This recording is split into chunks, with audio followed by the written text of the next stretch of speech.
Focus आज हर एक बंदे की समस्या है। इस फोकस को कैसे इम्प्रूव करे, इसके लिए मैं आपको बुद्ध की एक कहानी सुनाता हूँ, जो मैंने अपनी किताब बुद्धि को निर्मल करने वाली बुद्ध की 30 कहानियां में से ली है।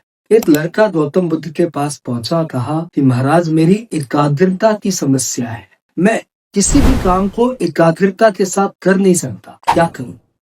बुद्ध ने कहा, समस्या कहाँ है? समस्या ये है कि जब भी मैं किसी काम पे लगता हूँ, थोड़ी देर बाद मेरा ध्यान भटक जाता है और मैं काम को बहुत ही गहराइयों में जाके नहीं कर पाता। बुद्ध ने कहा, मेरे पास इसका उपाय है।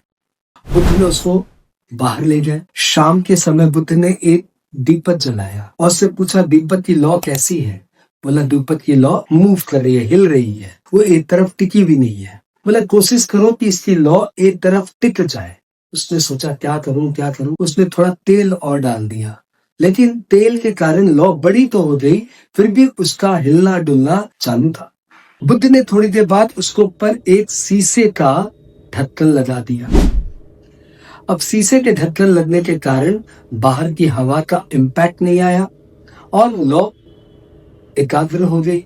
बुद्ध ने उस बच्चे से पूछा, बताओ ये लौ अब स्थिर कैसे है? बोला, हवा का आना जाना बंद हो गया तो स्थिर है। बुद्ध ने कहा, वैसे ही तुम्हारी बुद्धि स्थिर तब रहेगी जब तुम इसमें बाहरी हवा के आने जाने को रोकोगे। मतलब जो दूसरी चीजों में तुम्हारा ध्यान है ना, जब सब तरफ से ध्यान हटाओगे और एक तरफ लगाओगे, तब जाके तुम्हारी एकाग्रता बढ़ेगी।